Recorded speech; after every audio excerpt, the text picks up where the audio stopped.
हम प्रभु परमेश्वर को धन्यवाद देंगे आज की सुबह के लिए, इस नए दिन के लिए। बुधवार का दिन प्रभु ने हमें दिया है कि इस बुधवार के दिन हम परमेश्वर की महिमा कर सकें। प्रियो, ये मेरे और आपके लिए आनंद की बात है कि आज हम जीवित हैं। आज हम यहाँ पर इस संसार में बोल सकते हैं, चल सकते हैं, एक दूसरे से बात कर सकते हैं। ये ईश्वर की मेहरबानी है और इसलिए ईश्वर का धन्यवाद करें। आज का दिन ईश्वर ने हमें दिया है और इसलिए मैं आपके सामने रोमियोस का 15 अध्याय उसके 5 और 6 पद को पढ़ना चाहूँगा, ताकि इससे हमें प्रोत्साहन मिले, आशीष मिले और हम और अधिक आगे बढ़ें। धीरज और शांति का दाता परमेश्वर तुम्हें यह वरदान दे कि मसीह यीशु के अनुसार आपस में एक मन रखो, ताकि तुम एक मन और एक स्वर में हमारे प्रभु यीशु मसीह के पिता परमेश्वर की स्तुति करो। परमेश्वर अपने इस वचन के पढ़े और सुने जाने पर आशीष दे। हम प्रार्थना करेंगे। धन्यवाद और स्तुति के योग्य हमारे सामर्थी परमेश्वर, आज के सुंदर दिन के लिए जो बुधवार का दिन आपने हमें दिया है प्रभु, कि हम आप जैसे महान परमेश्वर के चरणों में झुक जाएं। हम आपको धन्यवाद देते हैं, आपकी स्तुति करते हैं पिताजी, पास्टर राजकुमार की मम्मी के लिए, उनके जीवन के लिए प्रभु। आपका दया का हाथ उन पर चाहते हैं, आपकी करुणा उन पर चाहते हैं, आपकी सुरक्षा उन पर चाहते हैं प्रभु जी। आपकी दया दृष्टि उन पर बनी रहे, ताकि वो आपके नाम में प्रभु जी आगे बढ़ते जाएं। और जो आपकी योजना है, जो आपकी इच्छा प्रभु जी, उसको हम आपके नाम के लिए पूरा होता देख सकें। दया के धनी और विश्वास के योग्य परमेश्वर, हम धन्यवाद देते हैं, आपकी स्तुति करते हैं हमारे प्रदेश राजस्थान के लिए प्रभु जी। इस प्रदेश पर आपकी खुशहाली चाहते हैं। इस प्रदेश के मुख्यमंत्री अशोक गहलोत जी को आपके हाथों में सौंपते हैं। आपका दया का हाथ उनके साथ चाहते हैं, आपकी सुरक्षा उनके साथ चाहते हैं। आपके नाम में उनको आपके चरणों में लेकर आते हैं और यही प्रार्थना करते हैं, आपका हाथ उन पर बना रहे।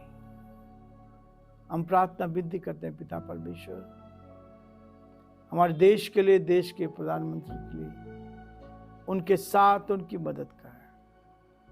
आपका दया का हाथ उनके साथ बना रहे। हर परेशानी, कठिनाई, दुख और मुसीबत से बचाएं। आपकी उपस्थिति उनके साथ ही बनी रहे। हम बड़े आदर के साथ, दीनता, नम्रता के साथ इस प्रार्थना को अपने प्रभु, अपने उद्धारकर्ता यीशु मसीह के नाम से मांगते हैं, आमीन।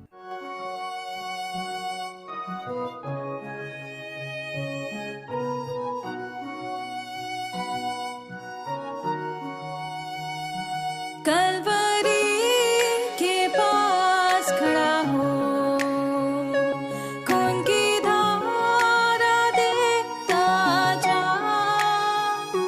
तेरे पापों का यही दाम दिया है मसीह यीशु ने।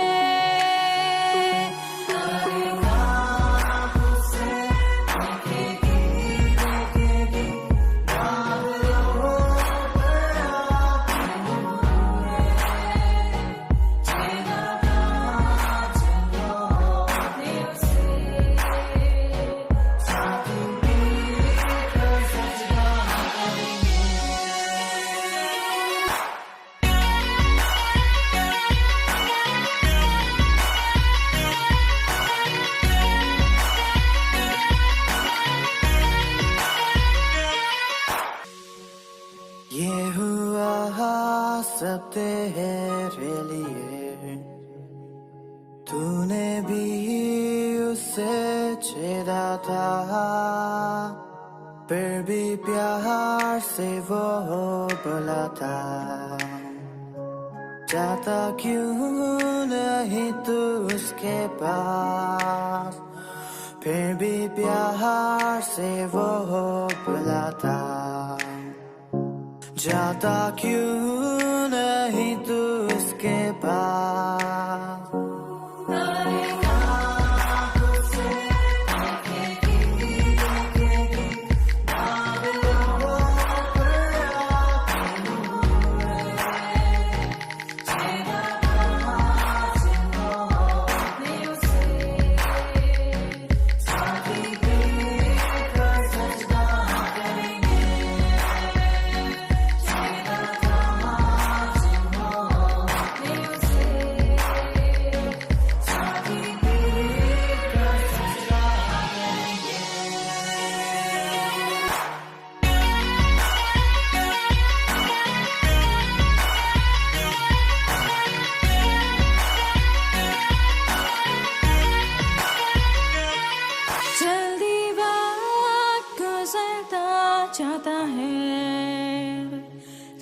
रात अंधेरी आती है, तौबा कर दरवाजा होगा बंद, कुछ ना होगा फिर पछताने से,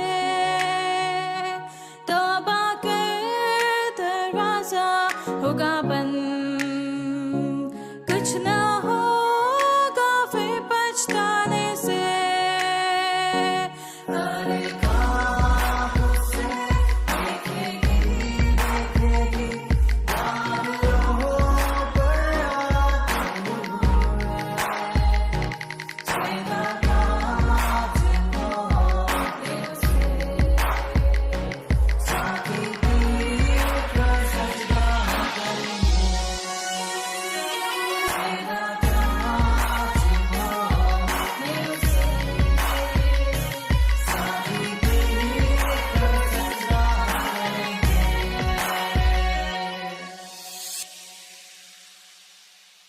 प्रियो, प्रभु का धन्यवाद करते हैं इस रोमियो के 15 अध्याय के लिए।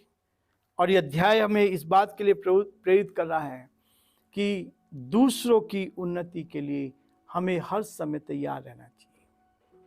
कैसे हम दूसरों की उन्नति कर सकते हैं, कैसे हम दूसरों को प्रोत्साहित कर सकते हैं, कैसे हम दूसरों के काम आ सकते हैं, कैसे दूसरों की मदद हम कर सकते हैं। और यही चीज़ ये रोमियो का 15वां अध्याय मुझे आपको बताता है। इसलिए 5 पद में लिखा है, धीरज और शांति का दाता। परमेश्वर बहुत धीरज रखता है। कई लोग कहते हैं जो बुराई कर रहे हैं वो फलते जा रहे हैं। कई लोग क्या ये कहना है कि जो बुराई कर रहे हैं, बेईमानी कर रहे हैं, गलत काम कर रहे हैं, वो बढ़ते चले जा रहे हैं दुनिया में। लेकिन जो ईमानदारी से जीवन जी रहे हैं, जो सच्चाई पे चलने की कोशिश कर रहे हैं, वो आज वहीं के वहीं पड़े हैं। ऐसा नहीं है, ऐसा नहीं है प्रियो। कुछ समय के लिए लग सकता है कि जो ऐसे मनुष्य हैं जो ईश्वर के विरोध में काम कर रहे हैं, वो थोड़ा सा आगे बढ़ जाए, लेकिन वो कुछ समय के लिए है, कुछ समय के लिए। क्योंकि प्रियो, बाइबल बताती है कि मनुष्य की आयु 70 वर्ष और चाहे बल के कारण 80 वर्ष भी हो जाए, और अनुग्रह के कारण 90 वर्ष भी हो सकती है, लेकिन वो सब कष्ट ही कष्ट है। लेकिन ईश्वर कहता है, धीरज से बाढ़ जोता है, धीरज और शांति का दाता। परमेश्वर शांति देने वाला है, परमेश्वर धीरज रखने वाला है। वो धीरज से हमारे साथ व्यवहार करता है। कई लोग पाप करते हैं, पाप में पड़े रहते हैं, लेकिन उसके बावजूद भी बढ़ रहे हैं। लेकिन जो पाप से दूर रहता है, झूठ से दूर रहता है, बेईमानी से दूर रहता है, उनके ऊपर कष्ट आते हैं। ये कुछ हद तक सही है, क्योंकि कष्ट उनके ऊपर भी आते हैं जिनको ईश्वर बढ़ाना चाहता है।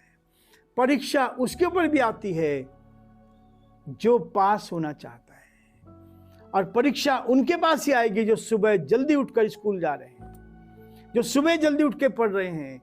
उनको परीक्षा देना ही पड़ेगा। परीक्षा का मतलब सफलता, परीक्षा का मतलब सफलता। इसलिए प्रियो, ये वचन कहता है, धीरज और शांति का दाता परमेश्वर तुम्हें यह वरदान दे।